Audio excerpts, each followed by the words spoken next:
Business studies is a game of case studies. एक महीना ना आपके 3 महीने के बराबर है। NCERT's Bible for class 12th business study. So hi everyone, कैसे हो आप सब। लास्ट की जो 2 वीडियोस है मैंने अकाउंट्स और मैथ्स की जो डाली, आई थिंक आप सभी को पसंद आई होगी। आज मैं आया हूँ बिजनेस स्टडीज़ लेकर आप सभी के साथ, जहाँ मैं शेयर करने वाला हूँ कुछ डाउट्स जो मैं अपने टाइम पे फेस करता था एंड आई होप कि आप भी वही फेस करते होंगे। तो कुछ कॉमन डाउट्स हैं जो मैं लेके आया हूँ स्टडी से रिलेटेड। कुछ वैसे सब्जेक्ट रिलेटेड होगा, लेकिन उसमें कुछ चैप्टर से रिलेटेड कुछ नहीं होगा। जो जनरल क्वेरीज है वो होंगी, वो डिस्कस होंगी। तो बिना टाइम वेस्ट करे शुरू करते हैं हमारी आज की वीडियो। मेरे साथ है शीनू मैम, जिनसे मैं +1 और +2 के अंदर बिजनेस स्टडी पढ़ा हूँ। तो first of all I request Sheenu ma'am to introduce herself. Well, hello everyone, this is Sheenu Khattar. I have a teaching experience of 9 years in business studies, and I have my own institute named as Commerce Plus at Hisar Road near bus stand. Well, Tushar is making very informative video, and he is making informative video as well for you guys, especially for class 12 students. तो सबसे पहला question ma'am मेरा यही है कि paper काफ़ी lengthy होता है बिजनेस स्टडी का, क्योंकि सारा थ्योरेटिकल होता है। That is a theoretical subject. And second चीज़ कि उसमें 4 सेक्शन आएंगे। तो बच्चों को अक्सर प्रॉब्लम आती है कि स्टार्टिंग से स्टार्ट करें या लास्ट से स्टार्ट करें, और जो स्टार्टिंग के 15 मिनट्स है उसको किस तरह से यूटिलाइज़ करें कि हमें स्टूडेंट को मैक्सिमम एफिशिएंसी मिल सके। अगर हम सब्जेक्ट के पेपर के लेंथ की बात करते हैं ना, the good thing is with the new pattern of CBSE हमारे सब्जेक्ट में 20 मार्क्स के MCQs ऐड हो चुके हैं, जो लास्ट ईयर ही ऐड हो चुके थे। तो 20 मार्क्स का आपके पास 20 मार्क्स के 1 मार्क क्वेश्चन होंगे, जो पहले 8 मार्क्स के आया करते थे। ठीक है, तो आपके पास लिखने का, प्रेजेंटेशन का टाइम और बढ़ चुका है एक्चुअल में। तो ऐसी बात नहीं कि ठीक है थ्योरेटिकल है, लेंथी पेपर होता है, लेकिन आपको प्रेजेंटेशन करने का अपने जो बड़े क्वेश्चंस है उसका और टाइम मिल गया, क्योंकि आपको उसमें कम टाइम यूटिलाइज करना है जो 1 मार्क क्वेश्चंस हैं। So this is a good thing that is in your subject. Okay, well, there are 4 sections in business studies. Section A 1 mark, Section B 3 marks question, and Section C जो है that is 4 marks question, and Section D is 6 marks question. इस साल CBSE ने 5 marks question deduct कर दिए हैं, that will not be the part of your paper. So सबसे important चीज़ ये आती है कि पेपर हम शुरू कहाँ से करें। बच्चे, जो पेपर होता है ना वो सबसे इम्पोर्टेंट है, सबसे मैटर करता है कि हमने स्टार्ट कैसे किया, हमने अपने पेपर की बिगिनिंग कैसे की है। ठीक है, तो paper should begin from the 6 marks question, not from 1 mark question. उसका ना एक रीज़न है, क्योंकि स्टार्टिंग में जब हम पेपर करना स्टार्ट करते हैं ना, we do it wholeheartedly, बड़े दिल से, बड़े आराम से, बड़े प्यार से हम पेपर करते हैं। ठीक है, जो 1 मार्क क्वेश्चन होते हैं, 1 mark question is to the point, 1 word होता है। अब MCQs होंगे तो that is only 1 word, option A that is dash dash dash, जो भी ऑप्शन होगा। तो 1 मार्क क्वेश्चन तो बड़े टू द पॉइंट होते हैं। ठीक है, होता क्या, अगर हम बिगिनिंग से अपना पेपर स्टार्ट करते हैं तो लास्ट तक आते आते ऐसा लगता है ओहो टाइम इतना हो गया हमारा, तो पेपर छूट जाएगा। तो हमारी स्पीड एकदम से बढ़ जाती है, स्पीड बढ़ती है, और साथ साथ हमारी राइटिंग भी ख़राब, हमारी प्रेजेंटेशन भी ख़राब, और लेंथ, सब चीज़ों पे बहुत इफेक्ट पड़ता है। तो जो 6 मार्क्स के क्वेश्चन है ना, 4 मार्क्स 6 मार्क्स के जो बड़े क्वेश्चन है वो लास्ट तक आते आते हमारे बहुत ख़राब हो जाते हैं। एक्चुअली देखो, बिजनेस स्टडीज़ में 1 में से 1 नंबर मिल जाता है, सबसे मुश्किल है 6 आउट ऑफ 6 लेना।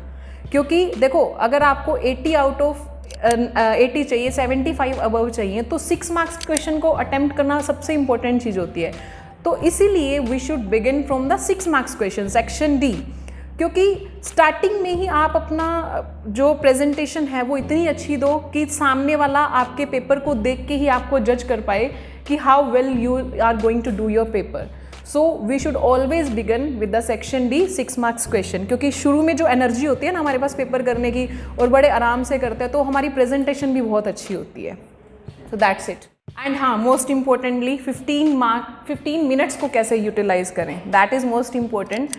जो रीडिंग टाइम हमें मिलता है 15 मिनट्स का, that is very very very important. ठीक है, तो हमें वो 15 मिनट्स ना टाइम पास नहीं करना है। ठीक है, पेज इधर उधर पलट के नहीं देखना, या फिर हमें ये नहीं देखना कितने क्वेश्चन है, कितने बड़े बड़े क्वेश्चन है, कितने ज़्यादा लिखे हुए हैं, ये सब चीज़ें हमें नहीं देखनी है।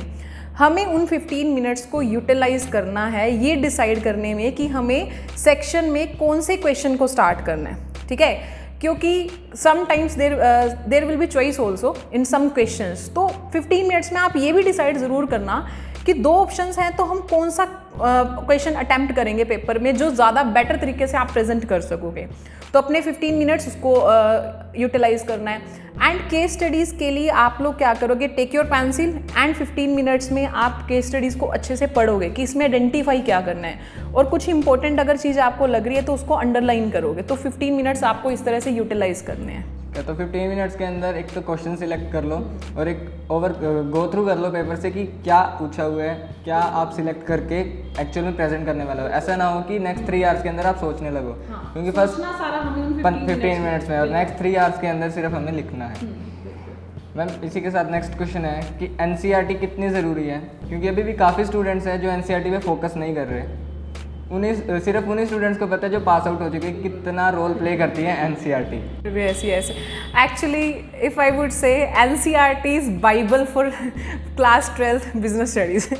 तो NCERT is very very very important। क्यों? क्योंकि ना NCERT का जो कंटेंट है, जो एक्सप्लेनेशन है, वो डायरेक्ट आपको केस स्टडीज़ में मिलेंगी। ठीक है, CBSE का जो पेपर बनता है दैट इज़ फ्रॉम NCERT। जो NCERT की एक्सप्लेनेशन है टॉपिक्स की, कंसेप्ट्स की, उन्हीं से वो केस स्टडीज़ बना लेते हैं। राम श्याम वो कंपनी में काम करता है, वो ये करता है, वो सब आगे पीछे वो स्टोरी बना के जोड़ देते हैं। तो NCERT बहुत इंपॉर्टेंट है +2 बिजनेस स्टडीज़ के लिए, तो must go through that. Ma'am मेरा नेक्स्ट क्वेश्चन है कि इतने सारे कंसेप्ट्स हैं बिजनेस स्टडी की, अगर बुक उठा के देखें तो आप गिनते रह जाओगे। आपको मतलब एक पर्टिकुलर नंबर पे आ नहीं सकते कि हाँ इतने पर्टिकुलर कंसेप्ट है पूरी बिजनेस स्टडी बुक्स के अंदर। तो मैम कैसे उन कंसेप्ट्स को मेमोराइज़ करें? एग्ज़ाम के अंदर क्या इतने सारे क्वेश्चन हैं और 26 क्वेश्चन आने हैं, तो ज़्यादा से ज़्यादा 30 कंसेप्ट लग जाएंगे। पढ़े हमने बहुत सारे हैं, तो उस चीज़ को कैसे एप्लीकेबल करें कि हमें कंसेप्ट्स भी याद रहें और सही भी लगा पाएँ एग्ज़ाम के अंदर। एंड इतने सारे पॉइंट्स हैं, इंपॉर्टेंस है, तो उनको क्रैम करें, या कोई आपके पास ट्रिक है जो आप बताना चाहोगे स्टूडेंट्स को जिस तरह से वो कर सकते हैं उनको याद? या श्योर। सी एक ना सबसे इम्पोर्टेंट चीज़ मैं आपको बताने जा रही हूँ, ध्यान से सुनना इस चीज़ को। Being a theoretical subject, business studies में ना 2 ही मेन प्रॉब्लम्स है बच्चों की। पहली मेन प्रॉब्लम लिखना, क्योंकि बहुत सारे बच्चे मैंने देखे हैं एज़ पर माई एक्सपीरियंस जिनको ना लिखने में प्रॉब्लम आती है। लिखने में प्रॉब्लम क्यों होती है? क्योंकि business studies basically the theoretical subject, इतना कंटेंट है that is not easy to memorise. अगर तुम कह रहे हो ना मेमोराइज करना इज़ नॉट सो ईजी, तो रट्टाफिकेशन इज़ नॉट पॉसिबल। तो बच्चा ना याद नहीं कर पाता कि एक्सप्लेनेशन में हम लिखे का, ठीक है, क्या लिखें, कैसे लिखें। तो लिखना एक बच्चे की सबसे बड़ी प्रॉब्लम बन जाती है।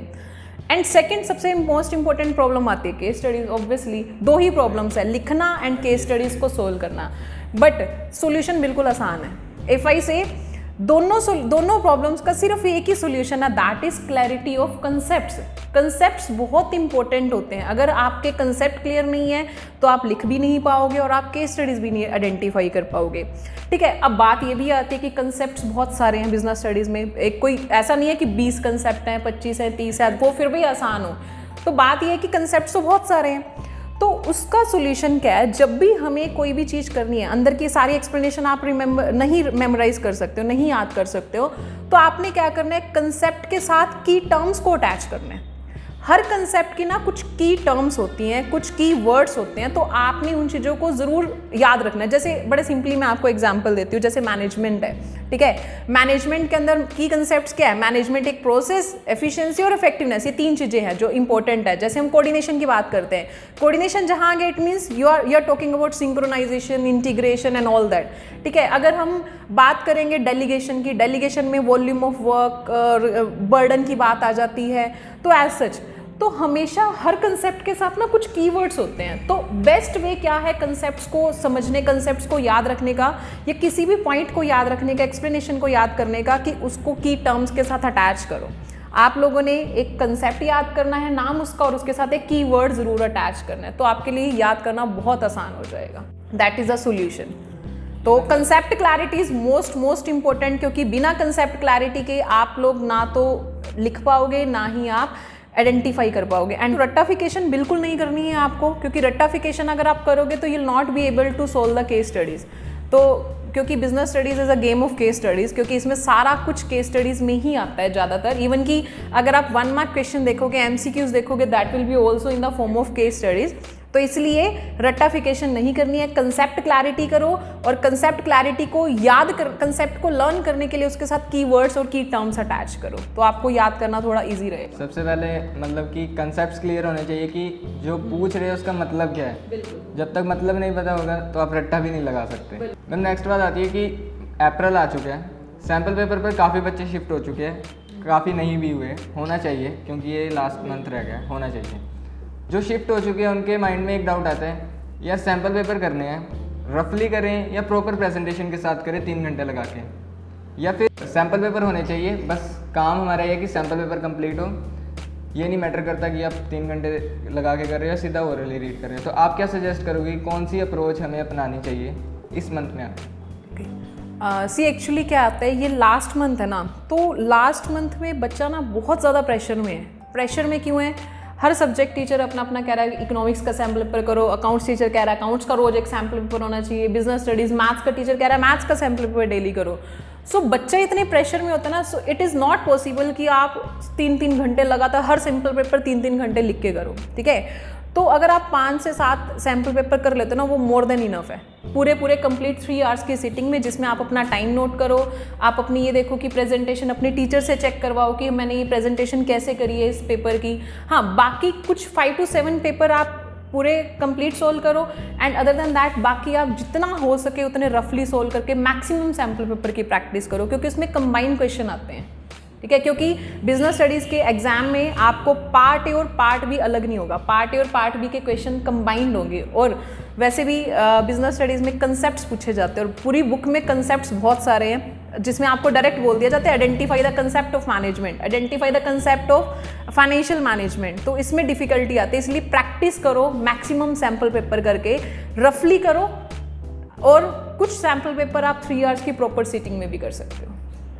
मैं मेरा नेक्स्ट क्वेश्चन है कि लास्ट मंथ आ चुके हैं, किस तरह से प्रिपरेशन करें कि ताकि सारा सिलेबस भी कवर हो। और कुछ स्टूडेंट्स ऐसे भी हैं मतलब कि उन्हें लगता है कि 97, 98 क्रॉस कर जाएंगे हम, बट लास्ट मंथ में आगे क्या होता है कि सब कुछ आता है लेकिन फिर भी सेल्फ डाउट होता है कि यार अगर एग्ज़ाम में नंबर ना आए तो फिर क्या करेंगे। तो इस मंथ के अंदर अप्रोच कैसे रखें, किस तरह से अपना सारा सिलेबस कवर करें और 100% कॉन्फिडेंस के साथ एग्ज़ाम में जाएँ? बिल्कुल, देखो इसमें कुछ बच्चे ऐसे हैं जिनको ये लगता है कि we can score 95, we can score 95 above, लेकिन कुछ बच्चे ऐसे भी हैं जिनको लगता है कि हमें मेरिट चाहिए, मेरिट आ जाए, मेरिट आ जाए। तो ये लास्ट मंथ ना I would say is very crucial. Last के डेज और आपके जो एग्जाम डेज है ना, ये बहुत इंपॉर्टेंट है आपके लिए, ठीक है। बिकॉज ये 1 महीना ना आपके 3 महीने के बराबर है। आप जितना 3 महीनों में पढ़ोगे उतना 1 महीने में पढ़ेंगे, उतना ही रिजल्ट आपको मिलेगा, उतना ही फ्रूटफुल रिजल्ट मिलेगा। तो ये लास्ट मंथ में आपको क्या स्ट्रेटजी यूज़ करनी है कि आपको जितना हो सके अपनी सिटिंग बना के अपने सब्जेक्ट्स की सेल्फ स्टडी करनी है।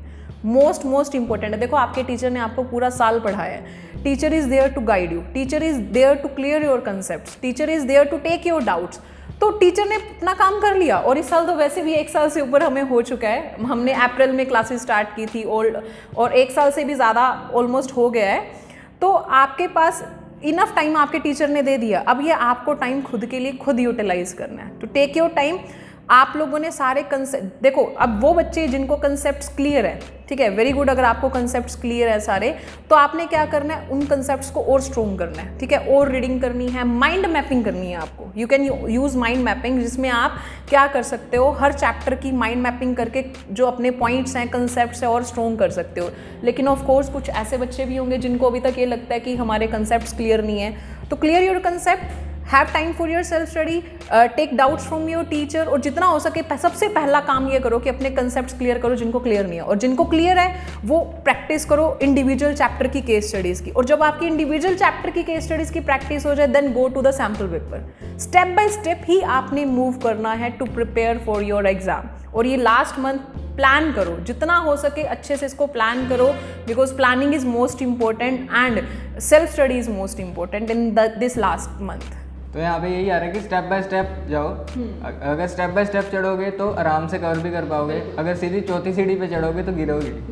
तो वही चीज़ आ गई कि स्टेप बाय स्टेप, मतलब जैसे हो रहा है वैसे होने दो, और सेल्फ स्टडी को सबसे ज़्यादा टाइम दो इस मंथ में आगे। Concept clarity is most important. जैसे वही बात है ना, अगर क्रिकेट खेलनी है तो बल्ला पकड़ना आना चाहिए ना, वैसी अगर आपको अच्छा स्कोर करना है तो कंसेप्ट क्लियर होना चाहिए, बिना कंसेप्ट क्लैरिटी के you can not move forward. और ये मैंने अपने लास्ट वीडियो में भी रेफर किया था कि अब ट्यूशन जाना छोड़ दो, सिर्फ जो खुद घर पे बैठ के पढ़ोगे तभी एफिशिएंसी आ पाएगी। जितने टाइम तक जाना था आपको ट्यूशन आप जाए, और जितना टीचर्स ने करवाना था उन्होंने करवा दिया।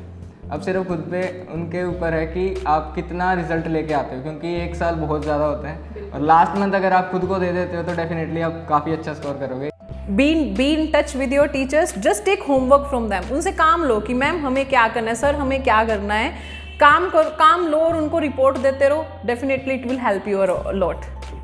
तो आई थिंक काफ़ी डाउट्स होंगे अभी भी, उसको हम नेक्स्ट वीडियो के अंदर कवर करेंगे, नहीं तो वीडियो काफ़ी लंबी हो जाएगी।